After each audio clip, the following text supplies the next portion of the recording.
अस्सलामु अलैकुम वरहमतुल्लाहि वबरकातुहू। नहमदुहु व नुसल्ली अला रसूलिहिल करीम। अम्मा बअद फ़अऊज़ु बिल्लाहि मिनश शैतानिर रजीम। बिस्मिल्लाहिर रहमानिर रहीम। अल्लज़ी खलक़ल मौत वल हयात लियब्लुवकुम अय्युकुम अहसनु अमला। सदक़ल्लाहुल अज़ीम।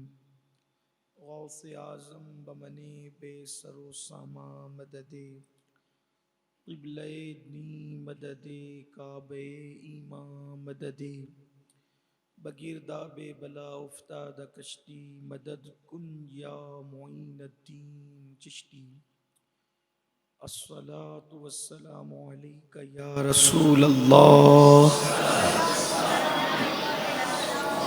अस्सलातु वस्सलामु अलैका या नबी अल्लाह।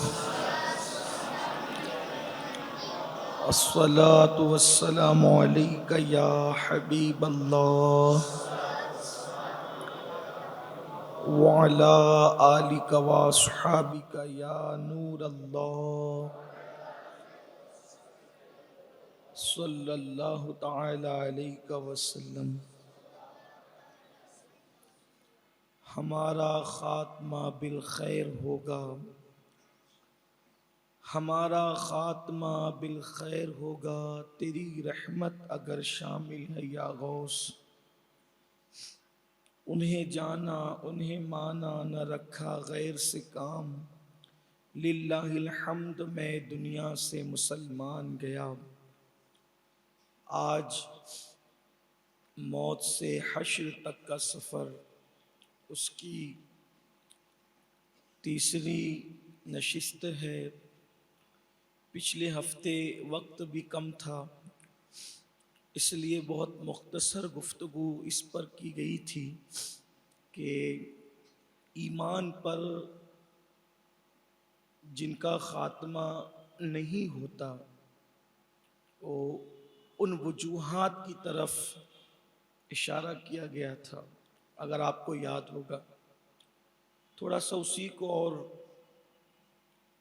थोड़ा सा आगे बढ़ा देते हैं और फिर उसके बाद आज ही उसके आगे का जो है वो दर्स शामिल कर लेते हैं कि काज़ी इयाज़ रहमतुल्लाह अलैह अपनी शोहर आफाक किताबुश्शिफा में लिखते हैं, बड़ी मकबूल है ये किताब, हुकूक़ मुस्तफ़ा जान रहमत सल्लल्लाहु अलैहि वसल्लम पर और इश्क व मोहब्बत से भरपूर है।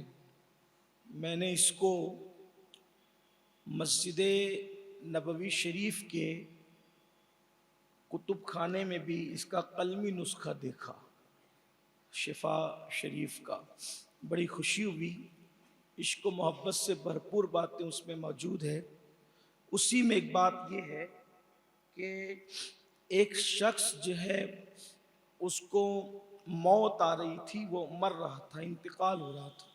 लोग उसको कलमे की तलकीन करते, कलमा की तलकीन लोग कर रहे थे, लेकिन कलमा पढ़ने पे वो कुदरत नहीं पा रहा था, यानी उसकी ज़बान पे कलमा नहीं आ रहा था।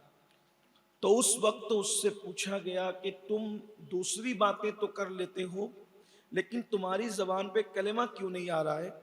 तो काज़ी इयाज़ लिखते हैं कि उसने जवाब दिया कि मैं ऐसे लोगों की सोहबत में बैठता था जो सैयदना अबू बकर सिद्दीक़ और सैयदना फ़ारूक आज़म की शान में गुस्ताखी करने पर और तौहीन करने पर मुझे उभारते थे। यानी वो गुस्ताखी करता नहीं था, लेकिन वो गुस्ताखों की सोहबत में बैठता था। जो सिद्दीक़ और फ़ारूक मेरे आका के दो वज़ीर हैं, और सहाबे किराम में इन दोनों को सबसे ज़्यादा अफजलियत हासिल है। पहले नंबर पर अस्दक़ुस सादिक़ीन सैयदुल मुत्तक़ीन अफजलुल बशर बादल अंबिया बित्तहक़ीक़ सैयदना अबू बकर सिद्दीक़ की ज़ात है।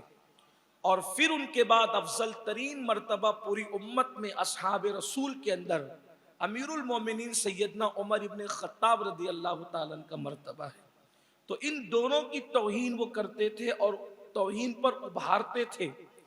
तो उनके साथ ये बंदा बैठता था, उसकी जबान पर मरते वक्त कलमा नहीं आ रहा था।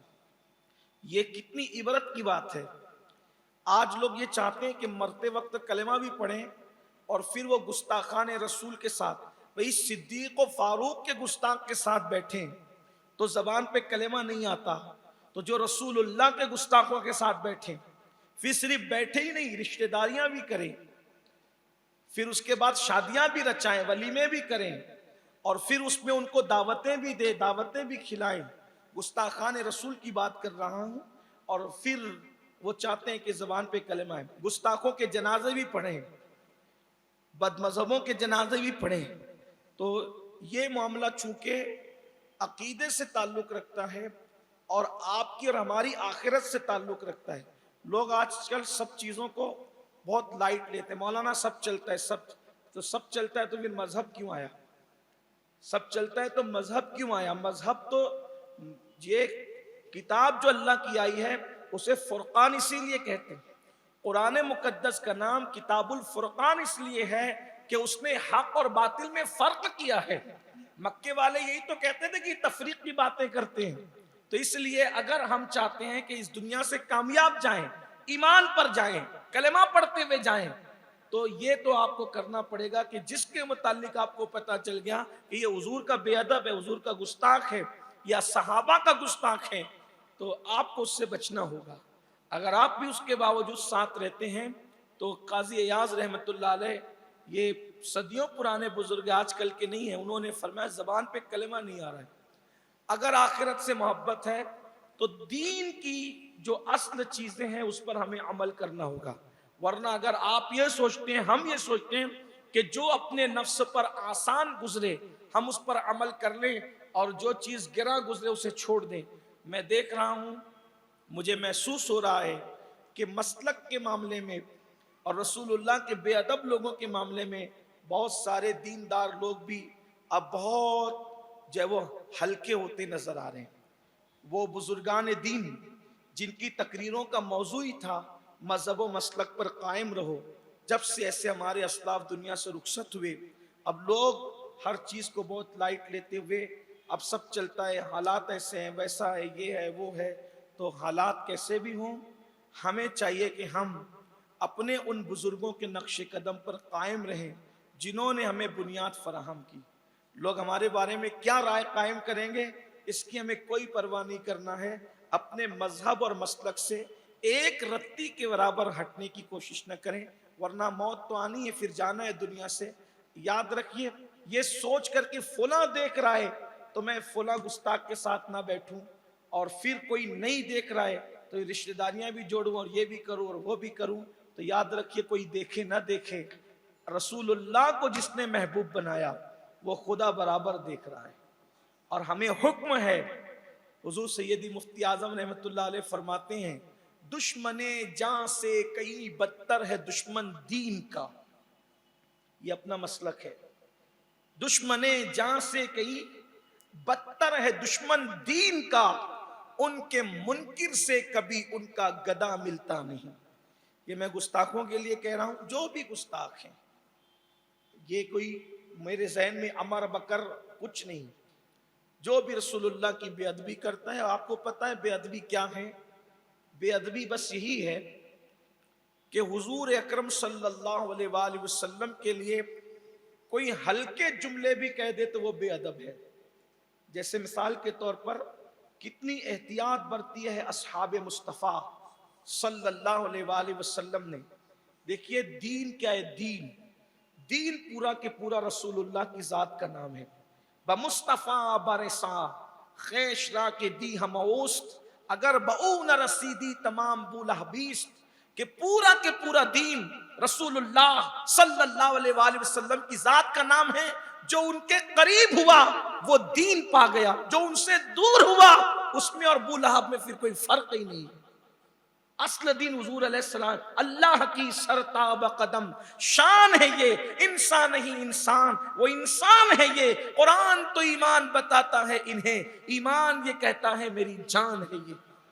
इसलिए हमें रसूलुल्लाह सल्लल्लाहु अलैहि वसल्लम की मोहब्बत उल्फत का ख्याल करना चाहिए, अदब का। साहबा ने कितना एहतियात किया। मशहूर वाक़या है कि हुजूर अलैहिस्सलाम के चचा हजरत सैयदना अब्बास इब्न अब्दुल मुत्तलिब रदी अल्लाह तबारक व तआला अन्हु, उनसे किसी ने पूछा कि आप बड़े हैं या रसूलुल्लाह बड़े हैं। भाई पूछने वाला रसूलुल्लाह के मुतालिक पूछ रहा है तो आपको एक अंदाजा तो होगा ना कि जो रसूलुल्लाह कह करके पूछ रहा है उसकी मुराद क्या है। उर्फ में कुछ बातें ऐसी कही जाती है ना कि अब उर्फ के एतबार से वो कह रहे थे आप बड़े हैं कि अल्लाह के रसूल बड़े हैं। क्या किसी मुसलमान का यह अकीदा हो सकता है कि रसूलुल्लाह से ही बड़ा कोई हो सकता है? भाई जब हजरत मूसा, हजरत दाऊद, हजरत इदरीस, हजरत अय्यूब, हजरत इब्राहिम, इब्राहिम अबुल अंबिया, आदम अबुल बशर, जब ये लोग रसूलुल्लाह से बड़े नहीं हो सकते तो मर्तबे के एतबार से, तो फिर कौन बड़ा हो सकता? गैर नबी का तो सवाल ही पैदा नहीं होता। पूछने वाला पूछ रहा है कि आप बड़े हैं कि अल्लाह के रसूल बड़े। मतलब क्या? पूछने वाले की मुराद ये है कि उम्र किसकी ज्यादा है, यही मुराद है। और उन्होंने समझा भी यही, पूछने वाले ने पूछा भी यही कि आप बड़े कि अल्लाह के रसूल बड़े हैं। वो चचा होकर भी इरशाद फरमाते हैं बड़े तो हुजूर ही हैं, बड़े तो हुजूर ही हैं, अलबत्ता मैं हुजूर से पहले पैदा हो गया हूं। देखो ये है अदब। अब अगर इसके अलावा कोई बोली बोलता है, हल्की सी बोली, फिर वो कोई हो, कितना भी बड़ा इल्म की डिग्री वाला हो, डिग्री होल्डर हो, हमारे यहां तो फिर कुछ नहीं देखा जाए। अगर कोई शख्स फरिश्तों की सफ में भी नजर आए और अगर वो नबी की बेअदबी करे तो फिर उसको भी रिजेक्ट किया जाता है ना। बास किताबों में उसके लिए तो मौल्लिमुल मलाइका लिखा हुआ है। बाज लोगों ने उससे इख्तिलाफ किया लेकिन बाज उसको कहते हैं। मौल्लिमुल मलाइका लिखने वालों में इमामुल मुतकल्लिमीन अल्लामा नकी अली खान रहमतुल्लाह अलैह जैसी शख्सियत है कि वो मौल्लिमुल मलाइका में था, मलाइका का उस्ताद था वो।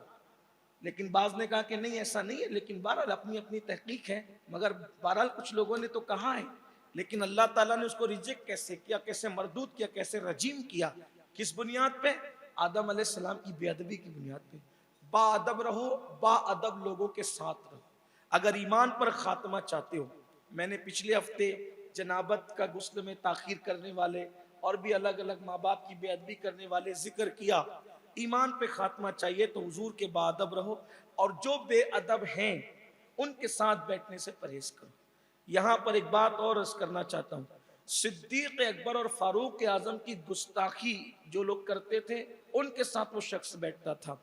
यहाँ पर चूंकि मैं तवील नहीं करना चाहता, मैं जल्दी जल्दी से चूंकि ये सीरीज चाहता हूँ कि ख़त्म कर दूँ किसी बड़े सफ़र के आगाज़ से पहले, तवील गैर हाज़िरी से पहले मैं चाहता हूँ कि जो है वो इसको मुकम्मल कर दूँ।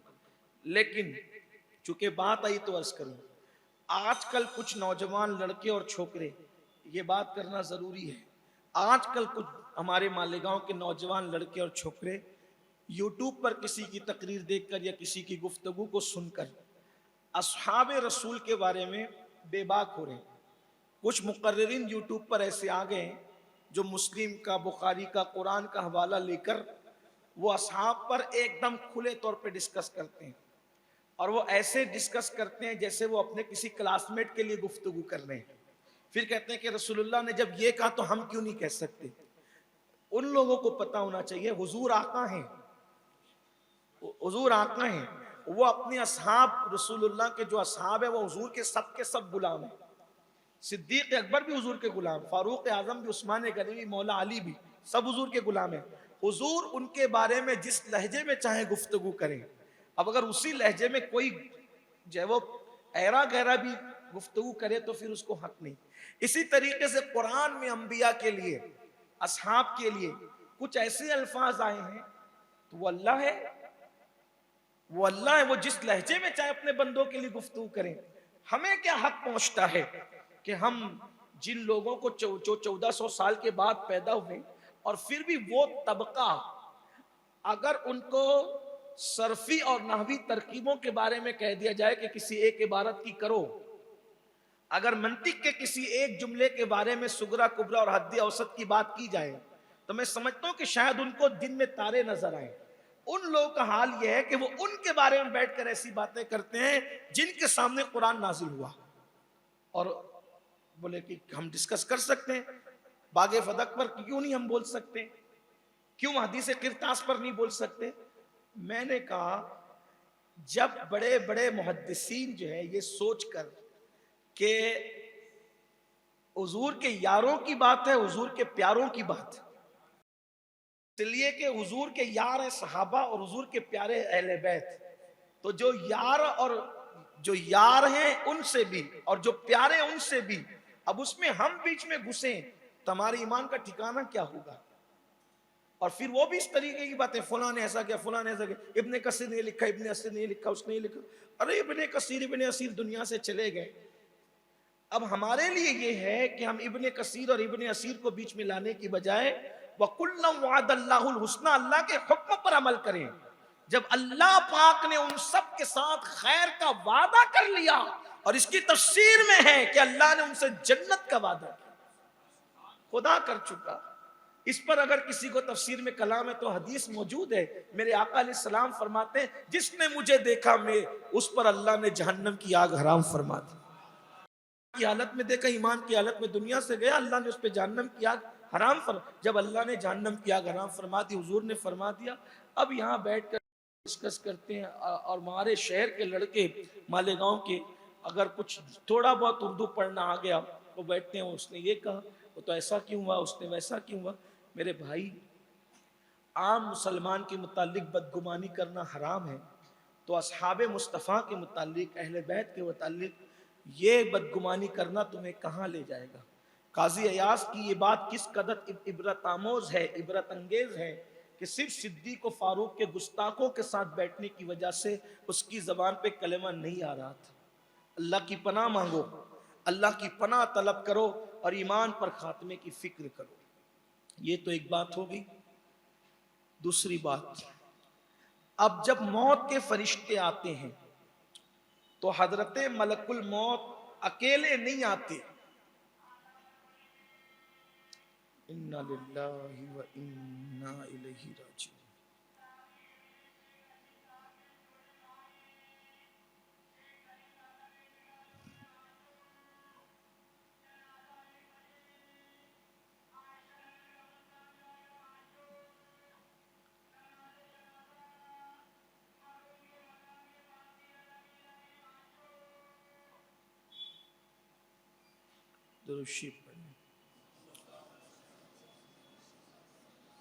रब्बि सल्लि व सल्लिम दाइमन अबदा अला हबीबिका खैरुल खल्क़ि कुल्लिहिम।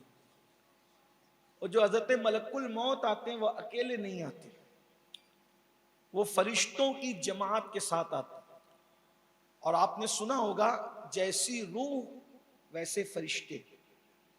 एक मर्तबा हज़रत मलकुल मौत हज़रत सैयदना इब्राहीम खलीलुल्लाह के मकान में बहुत खूबसूरत जवान की शक्ल में नजर आए। तो इब्राहिम अलैहिस्सलाम ने देखा कि भाई बगैर इजाजत के कोई जवान कैसे आ गया मेरे घर में, और मैं कौन है तू, तो और किसकी इजाजत से आया है, तो कहा मैं तो घर के मालिक की इजाजत से आया। आप समझ गए बात से है कौन। तो कहा कि आप मलकुल मौत हैं। हाँ, लेकिन आप में तो ऐसी कोई निशानी नहीं दिखती मुझे जो मौत मलकुल मौत में हो। तो हज़रत मलकुल मौत ने कहा कि हाँ निशानी तो नहीं है, लेकिन अगर आप कहें तो फिर बता दूं। कहा बता दो। तो उन्होंने चेहरा हज़रत इब्राहीम अलैहिस्सलाम से फेर कर पुश्त की, और जब वापस पलटे तो क्या देखा कि सर से लेकर पैर तक हजरत मलकुल मौत की आंखें आंखें, और उसमें से आग निकल रही, और बाल नहीं है बल्कि बाल से आग के शोले निकल रहे। इब्राहिम अलैहिस्सलाम ने ये देखा तो गशी तारी हो। फिर जब होश में आए तो फिर खूबसूरत नौजवान की वही शक्ल। तो कहा ये क्या था, तो कहा कि ये मेरी असल शक्ल है, मैं काफिरों के पास, मुनाफिकों के पास फासिकों फाजिरों के पास इसी शक्ल में जाता हूँ, और आप जो शक्ल मुझे देख रहे हैं, इस शक्ल के अंदर मैं मोमिनों के पास और अल्लाह के प्यारों के पास आता हूँ। तो तब इब्राहिम अलैहिस्सलाम ने फरमाया कि अगर मोमिन को कोई इनाम ना भी मिले तो तुम्हारी शक्ल देखना ही बहुत बड़ा इनाम होगा, और अगर काफिर को कोई सजा ना भी मिले तो इससे बड़ी सजा क्या होगी जो शक्ल वो देखता है। जब इब्राहिम पैगंबर ताब ना ला सके तो कोई आम इंसान कैसे ताब ला सकता है। यहां एक बात और वाज़ेह कर दूं, मलकुल मौत कौन है? हुजूर अकरम सल्लल्लाहु अलैहि वसल्लम के सदक़े में पैदा होने वाला फरिश्ता। अब अल्लाह ने उस फरिश्ते को इतना इख्तियार दिया कि कभी वो खूबसूरत बन जाता है, कभी वो हैबतनाक बन जाता है, कभी वो बशक्ल नूर आता है, कभी वो बशक्ल बशर आता है। अब लोग बहस करते हैं कि हुजूर नूर है कि बशर। अरे जो उनके सदक़े में पैदा हों तो वह इस तरीके से शक्लें बदल लेते हैं। तो महबूब की हकीकत तो अल्लाह जानता है। ला मकां पे जाते हैं तो हकीकतों के साथ, फरिश्तों में आते हैं तो नूरानियत के साथ, इंसानों में आते हैं तो बशरियत के साथ।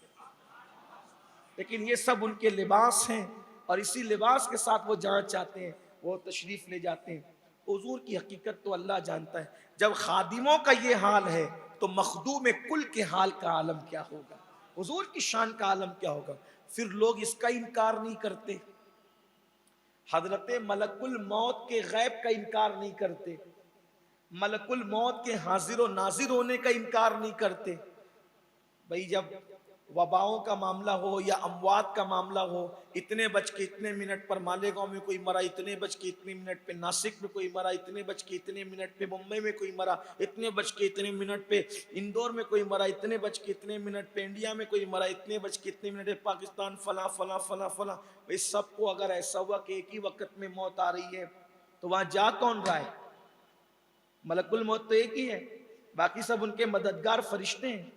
तो एक मलकुल मौत अगर एक वक्त में इतनी सारी जगह पर मौजूद है और रूह कब्ज कर सकते हैं, तो जब मलकुल मौत के पावर का ये आलम है तो मलकुल मौत जिसका महकूम हो उस मुस्तफ़ा जाने रहमत के पावर का आलम क्या? हुजूर की ताकत तो समझो। हजरत मलकुल मौत बहुत कुछ है, लेकिन वो है तो हुजूर के खादिम। बल्कि जब वो हुजूर अलैहिस्सलाम की रूह अक़दस को कब्ज करने के लिए पहुंचे, हजरत मलकुल मौत जब हुजूर अलैहिस्सलाम की रूह अक़दस को कब्ज करने के लिए, निकालने के लिए पहुंचे, तो जिब्रील अलैहिस्सलाम के साथ पहुंचे। और यही इमाम सुयूती रहमतुल्लाह अलैह ने लिखा है शरह सुदूर के अंदर कि दरवाजे पे दस्तक दी उन्होंने। हालांकि वो किसी के दरवाजे पे दस्तक नहीं देते, वो ऐसे ही धड़ल्ले से चले, उन्हें क्या दरवाजे पे दस्तक देना। मगर कुर्बान, हाय हाय क्या शान मुस्तफ़ा है। यहाँ फरिश्ता भी आता है बे इजाजत, उनके घर जिब्रील भी आते नहीं। अरे जब जिब्रील नहीं आते तो जब सरदार नहीं आता, तो ये तो बहरहाल सरदार के बाद ही है। दस्तक दी, और जब दस्तक दी तो उस वक्त हुजूर अलैहिस्सलाम की तबीयत में अलालत थी। मेरे आका अलैहिस्सलाम व तस्लीम पर मर्ज की शिद्दत का गलबा था। कुछ लोग बयान करते हुए बोल देते हैं हुजूर की तबीयत खराब थी। फिर कहता हूं, मैंने जुमा में इस पे बहुत जोर दिया कि हुजूर अलैहिस्सलाम के बारे में अगर बात करना है तो एहतियात से करो, हल्के जुमले ना बोलो। तबीयत खराब, उनकी तबीयत क्यों खराब हो सकती है? तबीयत तो तुम्हारी खराब है, वहां कोई चीज खराब ही नहीं है, वहां कोई चीज खराब ही नहीं है। ये कहो कि तबीयत अलील है, मर्ज का गलबा है, मर्ज की शिद्दत है, इसलिए कि वहां कोई चीज खराब ही नहीं है। बल्कि वल्लाह वो दयार तो ऐसा दयार है कि खराब चीज आ जाए तो भी अच्छी हो जाए। अरे लोग शिर्क की तबीयतें लेकर के आए, ईमान का तमगा पा गए। कुफ्र की तबीयत लेकर आए, नूर की खैरात मांगे। मेरे इमाम कहते हैं जो गदा देखो लिए जाता है तोड़ा नूर का, नूर की सरकार है क्या इसमें तोड़ा नूर का। मैं गदा तू बादशाह भर दे पियाला नूर का, नूर दिन दूना तेरा दे डाल सदका नूर का। हुजूर पर मर्ज की शिद्दत है, गलबा है और दरवाजे पे दस्तक है। सैयदा कायनात मखदूम कायनात मलका फिरदौस बरी सैयदा तैयबा ताहिरा उम्मे अबीहा मखदूम कायनात उज़रा आलिमा गैर मुअल्लिमा अबुल हसनैन अबुल सिबतैन बिनते मोहम्मद मुस्तफ़ा जान अहमद की राहत सैयदा ज़हरा फातिमतुज़ ज़हरा सलामुल्लाह अलैहा। नाम अलकाब से ही लिए जाते हैं और लेना भी चाहिए। अलकाब बहुत नीचे रह जाते हैं, हस्तियां बहुत बुलंद हैं। बेदम यही तो पांच है मकसूद कायनात, खैरुन निसा हुसैन हसन मुस्तफ़ा अली। शान वाले लोग हैं, मकाम वाले लोग हैं, मर्तबे वाले लोग हैं। वल्लाह इनके वसीले से दुआएं कबूल हों, इनका नाम लेने से तकदीरें बदल जाएं, इनके नाम की बरकत से मुसीबतें टल जाएं। मेरा तो दिल ही नहीं भरता, इसलिए कि जो रसूलुल्लाह के घर में पैदा हो, जो हुजूर के घर में पैदा हो, जो हुजूर की गोद में परवरिश पाएं, जिसके लिए हुजूर उठ करके क़याम फरमाएं, जिसको आता देखकर हुजूर मुस्कुराएं, बल्कि उनका नाम ले लिया जाए तो हुजूर के होठों पर तबस्सुम आ जाए। मैं सोचता हूँ या अल्लाह यकीनन तेरे अजाब से मुझे बहुत डर लगता है, लेकिन जब इन नामों पर तवज्जो करता हूँ तो फिर सोचता हूँ कि मुझे इंशाअल्लाह अजाब नहीं होगा। क्यों? इसलिए कि जिनके नामों से रसूलुल्लाह की ज़बानों पर मुस्कुराहट आती हो, जिसकी खुशी से खुदा राजी हो जाता हो। बहरहाल हम उनके खानाजाद गुलाम हैं। जब से मिला है दामन आले रसूल का, बेफिक्र हो गया हूँ शफाअत की फिक्र से। हाँ, ईमान पर खात्मे की बात चल रही थी, लेकिन बात आ गई तो एक बात और अर्ज कर दूं। किसी के ईमान पे खात्मे की कोई गारंटी नहीं, लेकिन मेरे आका फरमाते हैं मम्मात हुब्बे आले मोहम्मद माता मोमिना माता शहीदा। आका फरमाते हैं जो मेरी अहले बैत की मोहब्बत में मरा वो मोमिन मरा और अल्लाह उसे शहादत का मुकाम अता फरमाए। इंशाअल्लाह ताला हमारा खात्मा बिल खैर होगा, तेरी रहमत अगर शामिल है या गौस। तो सैयदा कायनात तबीयत की अलालत की वजह से शिद्दत का गला हुजूर के घर में थी, हुजूर के हुजरे में थी। दस्तक सुनी तो दरवाजे पर गई तो कोई कह रहा था। इन्होंने पूछा कौन हो? उनके यहाँ कौन आया है? मलकुल मौत, मौत का फरिश्ता। लेकिन पूछा कि कौन हो? कौन हो? तो आने वाला कहता है आपके बाबा का गुलाम हूं और इजाजत आता हूं हाजिरी के लिए। सैयदा ने कहा कि तबीयत में की इतनी शिद्दत है कि मैं इजाजत नहीं देती कि आप अंदर आए। वही ठहर गया। इमाम सुयूती कहते हैं वो ठहर गया फरिश्ता। कौन सा फरिश्ता? आम फरिश्ता नहीं, आम फरिश्ता भी तो अफजल है। ठहर गया, अंदर नहीं आया, अंदर नहीं आया, वही ठहर गया, रुक गया। अब लोगों को यह पता होना चाहिए, जो कहते हैं कि हमारी तरह ये है वो है वो है। अरे शहजादी की शान देखो, जो मौत के फरिश्ते को रोक दे तो वो रुक जाए। जब शहजादी का मकाम ये है तो बाप मकाम का आलम क्या? फरमा दिया अभी रुको, अभी नहीं आ सकते, तबीयत में हलालत है, शिद्दत। इमाम सुयूती लिख रहे, साहिब शरूफ सुदूर लिख रहे, नहीं आया अंदर। देर पे फिर दस्तक हुई, फिर गई दरवाजे पर। कौन हो? आपके बाबा का गुलाम। इज़्न हुजूर। सरकार अलैहिस्सलाम ने आंखें खोल दी, वो जो तबीयत थी उसमें कुछ आंखें खोल दी। फरमाया बेटी कौन है? असकी बाबा कोई देहाती है, कोई आराबी है बाबा, आराबी कहते हैं देहाती को, कोई आराबी है बाबा, मिलना चाहता है आपसे। तो फरमाया आने दो बाबा, तबीयत में अलालत है, बेटी जो तुम समझ रही हो वो नहीं है, वो है जो बाप और बेटे में जुदाई पैदा करता है, जो आबादियों को वीरान करता है। मेरी बेटी आज से कभी ये इजाजत लेकर के किसी के नहीं आया और आज के बाद भी ये इजाजत लेकर नहीं आएगा। अब यहां तक तो शरू सुदूर की थी, आगे आगे के जुमले मुल्ला हुसैन लिखते हैं, कहते हैं मगर बेटी वो तेरी इतनी इज्जत करता है कि अगर तू इजाजत न दे तो वो अंदर ना आए, लेकिन उसको आने दे। और फिर सैयदा रोने लगी और फिर उसके बाद वो कुछ जो आप सुनते हैं कि हुजूर अलैहिस्सलाम ने कान में सरगोशी फरमाई, वो वाकया तो फिर तबस्सुम रेज हो गई, मुस्कुराने लगी। फिर वो बहुत सी बातें, उधर नहीं जाता, फिर आए अर्ज़ की आका अगर इजाज़त हो तो रूह कब्ज़ करूं, और अगर इजाज़त ना हो तो मुझे हुक्म है कि मैं आपकी इताअत करूं, मैं वापस चला जाऊंगा, मैं वापस चला जाऊंगा। उतने में सरकार ने कहा जिब्रील कहाँ है, आप अकेले आए, जिब्रील कहाँ है। अस्की हुजूर जिब्रील भी बस आते हैं। थोड़ी देर में जिब्रील अमीन आए, पास मौजूद थे। सरकार ने पूछा मेरे भाई जिब्रील क्या मशवरा है। अस्की आका अल्लाह ने मुझसे ये कहा कि महबूब से कहना कि अल्लाह तुमसे मिलने का मुश्ताक है। देखो तो क्या लहजे में बात होती है, हुजूर की शान क्या है, हुजूर की अजमत क्या है। वो खुदा होकर के जिब्रील को भेज करके फरमा रहा है कि कहना कि अल्लाह तुमसे मिलने का मुश्ताक है। फिर मेरे आका ने फरमाया इज़राइल इजाज़त है, आओ और अपना काम पूरा कर लो। और फिर हुजूर अकरम सल्लल्लाहु अलैहि वसल्लम की इजाज़त से हजरत मलकुल मौत ने रूह कब्ज़ की, वरना उससे पहले किसी से इजाज़त नहीं ली और ना उसके बाद किसी से इजाज़त नहीं।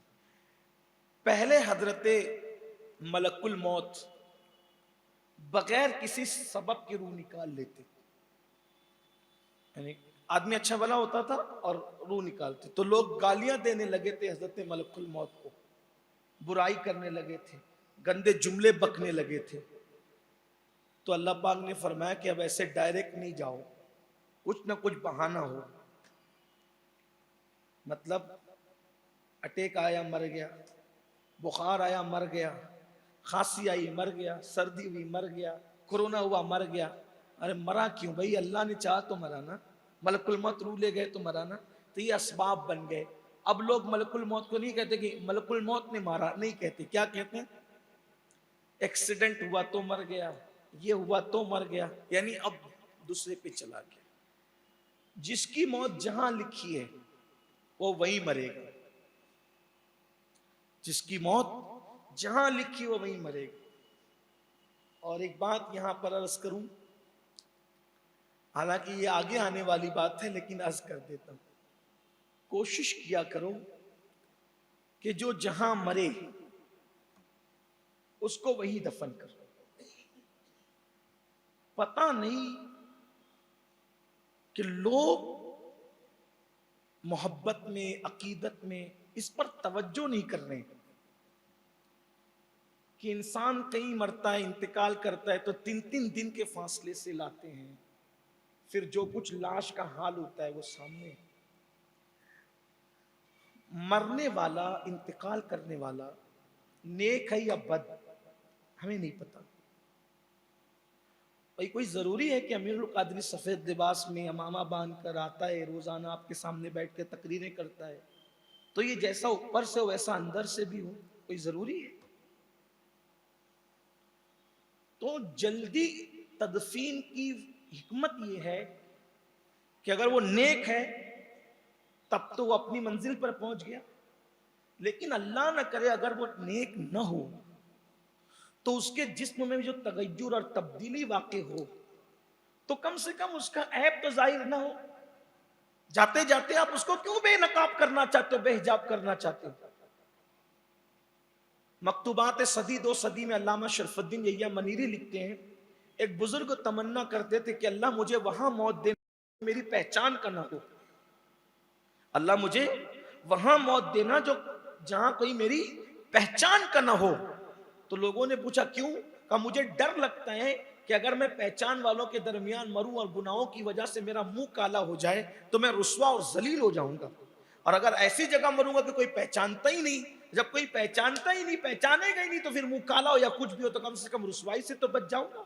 मेरे इमाम कहते हैं मुजरिम को न शर्माओ, अहबाब कफन ढक दो, मुंह देख के क्या होगा, पर्दे में भलाई। जिसकी मौत जहां लिखी है वहां दफन कर। ये बात याद रखना कि अगर अल्लाह राजी है तो आप जंगल में भी दफन करोगे तो वहां मंगल होगा, और अगर अल्लाह नाराज है तो कितने भी गुंबद के नीचे दफन करो तो फिर वहां मक्खियां ही भिन भिनाने, कुछ होना जाना नहीं है। ऊपर से चादरें चढ़ेगी, नीचे से डंडे पड़ेंगे, ये हाल होगा। याद रखना, हंसने की बात नहीं है। तो कोशिश करो कि जो जहां इंतकाल करे उसको वहीं दफन करो, बेहतर ये है। लेकिन अगर कोई कहीं लाता ले जाता है तो मैं उस पर कोई हुक्म नहीं लगाता, ये मुफ्तियान किराम का काम है, वो आपको बताएंगे हुक्म शरा क्या है। लेकिन हमने हुजूर अलैहिस्सलाम की जिंदगी में ये चीजें देखी कि जिसका इंतकाल जहां हुआ उसको वहीं पर दफन किया गया। मदीने मुनव्वरा और ओहद के दरमियान कोई ज्यादा फासला नहीं था, लेकिन शहीद हुए ओहद वाले वहीं दफन हुए। इसी तरीके से मकाम जिराना के अंदर हुनैन के जख्मी शहीद हुए, वहीं दफन हुए। इसी तरीके से बाद में उम्मुल मोमिनीन सैयदा मैमूना जहां पर आपका विसाल हुआ वहीं पर उनकी। इसी तरीके से और भी, लेकिन आप 3-3 दिन का फासला, मैयत को तकलीफ, और अब तो उसमें रखते हैं वो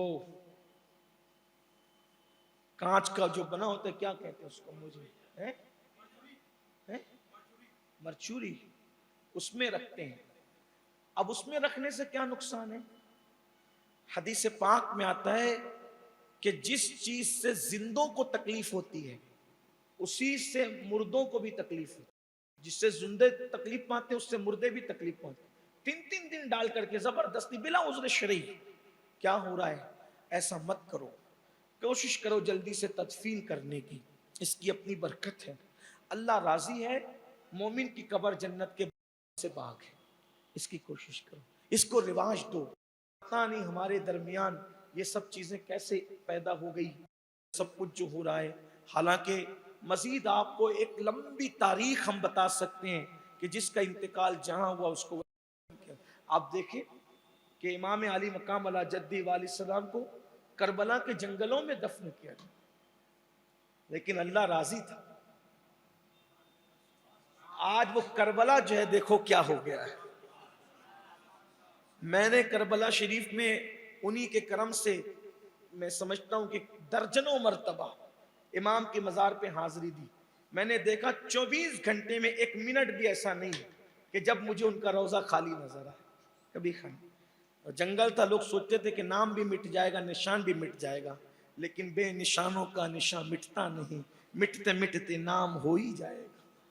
इसलिए अल्लाह को राज़ी करने की फिक्र करो, और जहाँ इंतकाल हो कोशिश करो कि वहाँ दफन हो। और जिसका इंतकाल जहाँ लिखा है उसने वहाँ पर पहुँचना है, वक्त पर पहुँचेगा आदमी, उसने वहाँ पहुँचना है।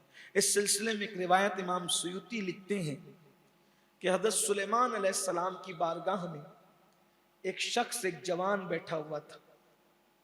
हज़रत मलकुल मौत का आना जाना था हज़रत सुलेमान अलैहिस्सलाम के दरबार में। तो आपने देखा सुलेमान अलैहिस्सलाम ने कि उस जवान को हजरत मलकुल मौत घूर रहे, देख रहे, घूर के देख रहे। अब जब घूर रहे थे फिर घूर के चले गए, तो वो जवान ने पूछा, हजरत ये जो आदमी आया था ये मुझे क्यों घूर रहा था? फरमाया कि बेटा वो हजरत मलकुल मौत थे, मौत का फरिश्ता था। तो कहा हजरत मुझे ऐसा लगता है शायद ये मेरी रूह कब्ज़ करेंगे। तो कहा फिर चाहते क्या हो? कहा मैं चाहता हूँ कि आप मुझे इंडिया, हिंदुस्तान भेज दें, मैं हिंद जाना चाहता हूँ, हिंदुस्तान जाना चाहता हूँ। आपने कहा ठीक है। आपने हवाओं को हुक्म दिया ए हवाओं, इसको उड़ा के हिंदुस्तान ले जाओ। हिंदुस्तान चला तो गया। फिर थोड़ी देर के बाद हजरत मलकुल मौत आए तो पूछा कि भाई आप उसको क्यों घूर रहे थे, उस जवान को? कहा हजरत अल्लाह का हुक्म था कि उसकी रूह हिंदुस्तान में निकालूं, और वो आपके पास बैठा हुआ है मुल्क शाम में, तो मैंने सोचा कि ये हिंदुस्तान पहुंचेगा कब, इसकी मौत में चंद लम्हे बाकी है, ये हिंदुस्तान पहुंचेगा कब, ये तो यहां बैठा है मुल्क शाम में। तो ये अल्लाह की शान देखो, वो चल के जा नहीं सकता था, न पैदल न कश्ती से, फ्लाइट व्लाइट तो थी नहीं कि पहुंचता, लेकिन देखो पहुंचा कैसे। उसने खुद तमन्ना की कि मैंने हिंदुस्तान जाना है, वहां गया, वक्त आया, इंतकाल हो। ये है मौत, किसी की टल नहीं सकती, जहां लिखी हुई है। ये भी है, किसी की प्लेन में लिखी प्लेन में, घर में लिखी घर में, मस्जिद में लिखी मस्जिद में। मौत आनी है, टाइम पर आएगी, उसी जगह पर आएगी। दुआ करो अल्लाह हमें मदीने मुनव्वरा में मौत अता फरमाए। हजरत इदरीस अलैहिस्सलाम से एक फरिश्ते की दोस्ती हो गई। तो हजरत सैयदना इदरीस अलैहिस्सलाम से जब मिलने के लिए फरिश्ता आया, तो इदरीस अलैहिस्सलाम ने कहा कि मलकुल मौत से आपका कोई रिश्ता है? हजरत इजराइल से? कहा वो मेरा भाई है। तो फरिश्तों के माँ बाप तो होते नहीं, या भाई से मुराद जैसे मोमिन मोमिन भाई होते हैं। तो कहा वो मेरा भाई है। तो कहा कि आप मेरा कोई काम कर सकते हैं मुझे, जब वो आपका भाई है तो कोई फायदा पहुंचा सकते हैं? तो उस फरिश्ते ने कहा मौत तो आपकी आगे पीछे नहीं हो सकती। हजरत इदरीस से कहा कि मौत आपकी आगे पीछे नहीं हो सकती, अलबत्ता मैं इतना कर सकता हूं कि उनसे कहूंगा कि जब वो आपकी रूह निकाले तो नरमी करे। तो हजरत इदरीस अलैहिस्सलाम ने फरमाया बहुत अच्छी बात है। और फिर उसने कहा कि चलते हैं, और हजरत मलकुल मौत से मैं आपकी मुलाकात करा देता हूँ, मिला देता हूँ आपको उनसे। उन फरिश्ते ने पर पे बिठाया और हजरत इदरीस अलैहिस्सलाम को आसमानों में ले गया। जैसे ही आसमान में लेकर के गया, तो हजरत मलकुल मौत से मुलाकात का जब वक्त आया, तो फरिश्ते ने कहा कि मुझे आपसे एक काम है। फरिश्ते ने कहा हजरत मलकुल मौत से। तो हजरत मलकुल मौत ने कहा कि मुझे तुम्हारी गर्ज मालूम है, तुम कहना क्या चाहते हो मुझे पता है। तुम यही कहना चाहते हो ना कि ये इदरीस अलैहिस्सलाम है और उनके बारे में तुम बात करना चाहते हो, लेकिन सुनो, उनका नाम अब जाहिरी जिंदों की फहरिस्त से मिट चुका है।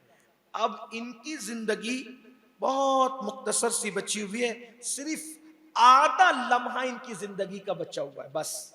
इमाम सुयूती लिखते हैं कि हजरत मलकुल मौत ने कहा कि आधा लम्हा बचा हुआ है, और फिर उसके बाद हजरत मलकुल मौत ने उनकी रूह कब्ज कर ली, और फिर फरिश्ते के पर में ही हजरत सैयदना इदरीस अलैहिस्सलाम की रूह अक़दस कब्ज कर ली गई।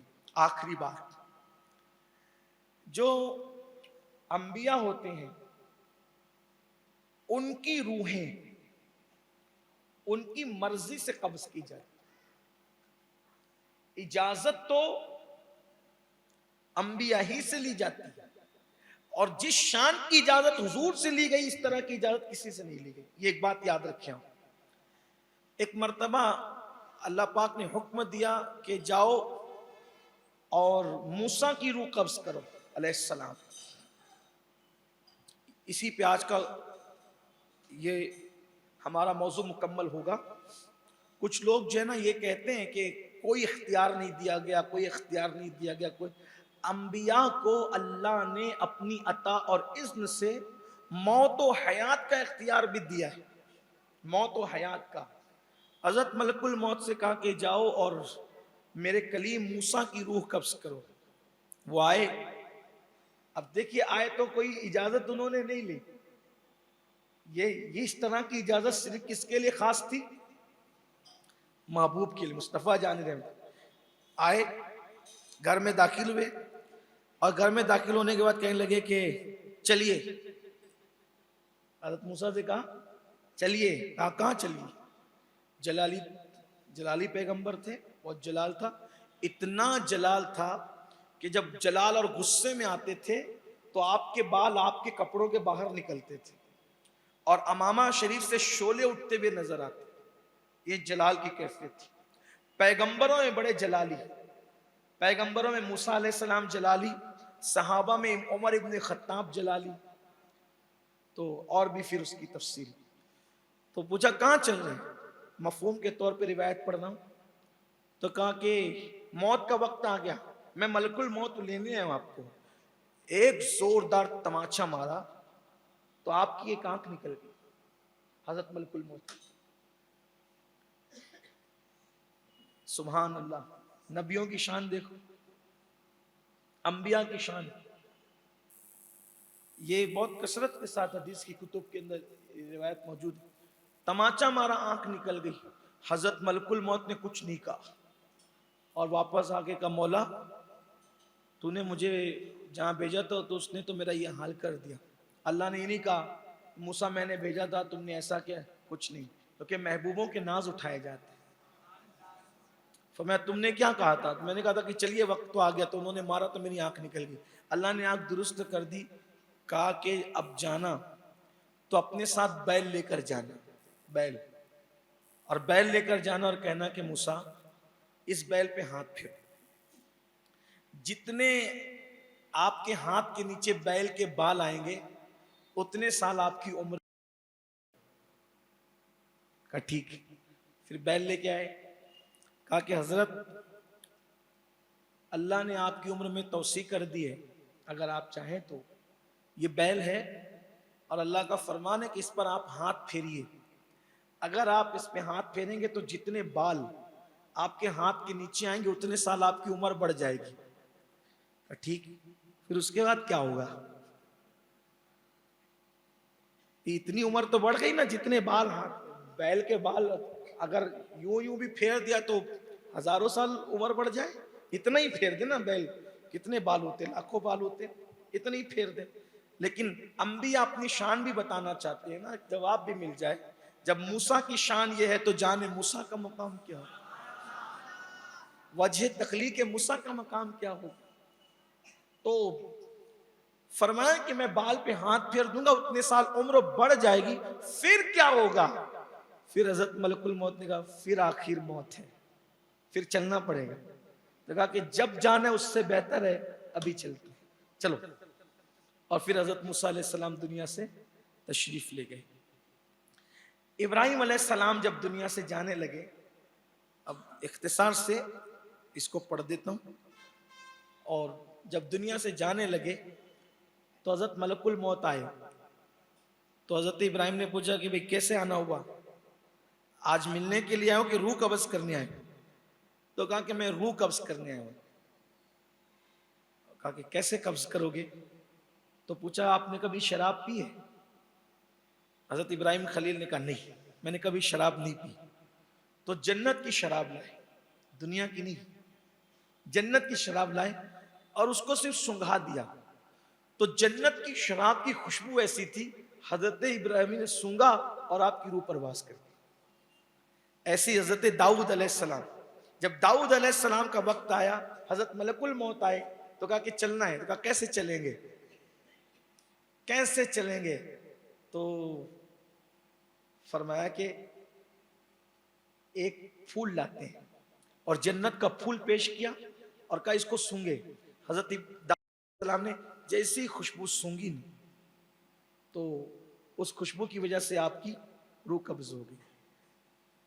अब हजरत आदम अलैहिस्सलाम का जिक्र भी सुन ले, बहुत दिलचस्प है। अल्लाह ने आदम अलैहिस्सलाम को उम्र दी थी 1000 साल की। कितनी उम्र दी थी, 1000 साल। अब 1000 साल की उम्र दी तो आदम अलैहिस्सलाम जो है उनके सामने उनके बेटों के सब अहवाल पेश किए गए।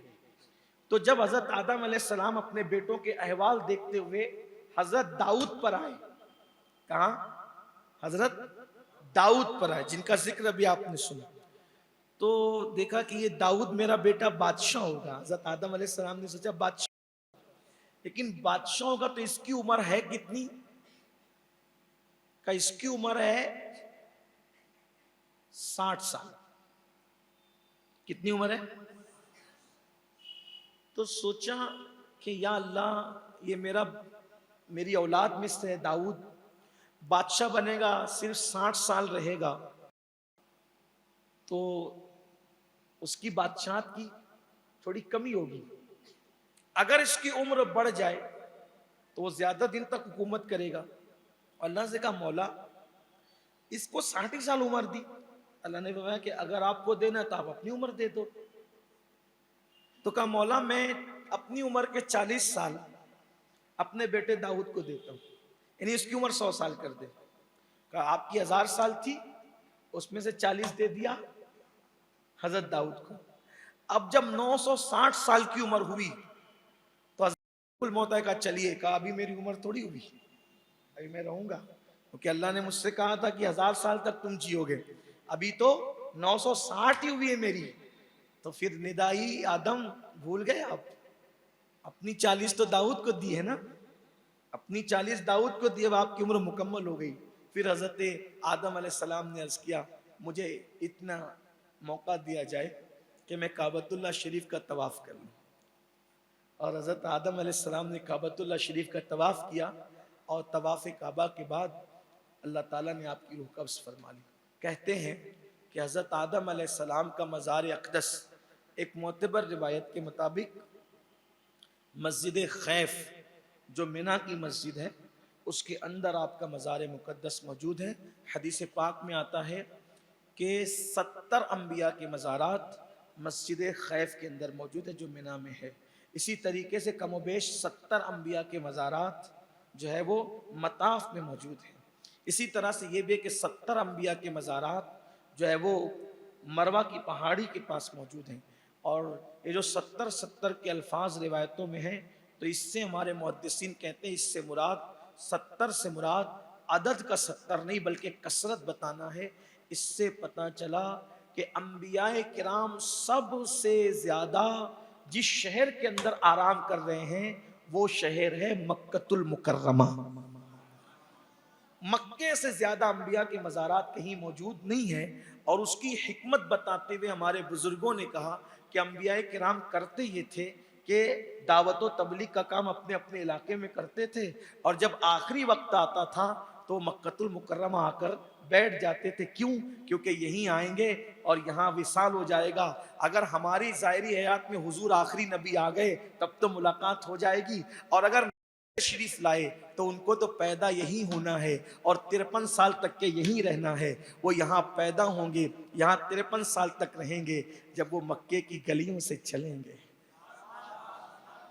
देखो मेरे आका अलैहिस्सलात व तस्लीम के लिए अंबिया किराम के दिल में प्यार कितना है। इसलिए ज्यादातर अंबिया किराम मक्कतुल मुकर्रमा में आ गए ताकि ज़ाहिरी हयात में न सही बाद विसाल मुस्तफ़ा जान रहमत से मुलाकात का शरफ नसीब हो जाए।